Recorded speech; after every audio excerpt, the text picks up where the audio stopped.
case study I chose revolves around a second grade student named Gabriel Silva who may have attention deficit hyperactivity disorder or ADHD. This case study was found in a series of case studies entitled Case Studies of Students with Exceptional Needs. In a 2016 webpage by the National Institute of Mental Health entitled Attention Deficit Hyperactivity Disorder, ADHD is defined as a brain disorder marked by an ongoing pattern of inattention and/or hyperactivity impulsivity that interferes with functioning or development. The problem in this case study revolves around Gabriel Silva's struggles in the classroom and how it affects not only himself, but his peers and his teacher, Susan Savinsky. Susan Savinsky is in her third year of teaching, and before Gabriel transfers into her classroom mid-year, her class is described as quiet, well-organized, and well-managed, with all the students following the rules and expectations well. Gabriel Silva is described by the case study as being friendly, outgoing, full of energy, a student who loves to play sports at recess, a natural leader, and also unorganized, messy, a student who disrupts the class and who struggles to finish assignments.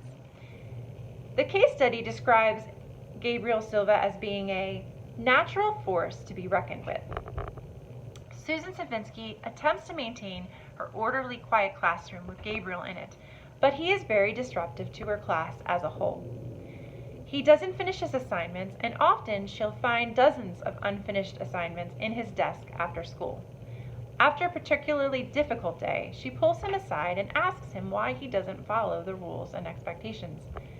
The case study describes Gabriel as hanging his head and answering her question that he simply doesn't know why, and that he likes school and likes her, and that he promises that he will do better. Susan is not convinced that he will be able to be better, and she asks a special education teacher in the building to come and observe Gabriel in her classroom. During the observation, Susan Savinsky gives Gabriel a reading assignment that's on grade level in a Magic School Bus book. Instead of reading the book, Gabriel is distracted, looking at the pictures, and makes up his own story based on what he sees in the pictures. To help him, Susan gives him a different assignment in a reading primer with very few words per page and simple illustrations. He's able to read that with no problems. Similarly, in math, Susan gives him a grade level assignment of subtraction problems on a page. Gabriel is not able to finish that assignment, so to help him, she breaks up the problems one at a time and puts them on cards, with just one problem on each card. Gabriel is able to do all those problems with no trouble at all, and in fact memorizes them. After observing Gabriel, the special education teacher suggests to Susan that she note how many times he gets out of his chair each day, how many times he disrupts his classmates by talking when he shouldn't and being social, and how many times he doesn't finish his assignments, as well as meeting with Mr. and Mrs. Silva. The Silvas agree to meet, so both teachers and the principal meet with the Silvas. Mr. and Mrs. Silva are described as English language learners. Mr. Silva speaks very good English, but Mrs. Silva speaks very broken English and seems shy and very uncomfortable at the meeting. Susan Savinsky explains the struggles that Gabriel is having at school and describes what's been going on. The Silvas also talk about how at home they struggle getting Gabriel to finish his homework, and as long as they keep him busy, he does very well.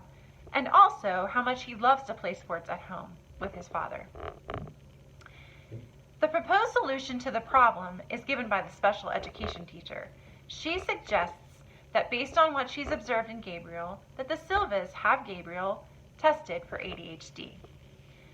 This is very upsetting to the Silvas, and Mrs. Silva, in fact, has tears in her eyes after hearing it. Mr. Silva immediately says that they do not want him tested for ADHD, and they don't want their son on any type of medication. The special education teacher attempts to explain that getting a formal diagnosis for their son Gabriel would not necessarily mean he would be put on medication, but instead he would have formal helps at school, like curriculum adaptation and modification, and strategies given to him to help him to overcome the struggles that he's having. It also would mean because ADHD is considered a learning disability, that Gabriel would get an individualized education plan, or an IEP. The outcome to the problem and proposed solution for Gabriel is that nothing is formally done for Gabriel, and the parties leave the meeting. The case study describes the Silvas as being very worried as they leave for Gabriel and the fact that he may be diagnosed with ADHD. It also describes Susan Savinsky as leaving the meeting, being also worried about Gabriel, but also she's worried for herself and her class, and the fact that she may have to completely change the tried and true classroom strategies that she's used before to accommodate Gabriel in the future.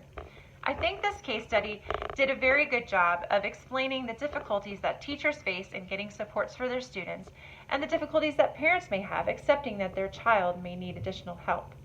I think that although it's left open-ended, the outcome is very real and true to life.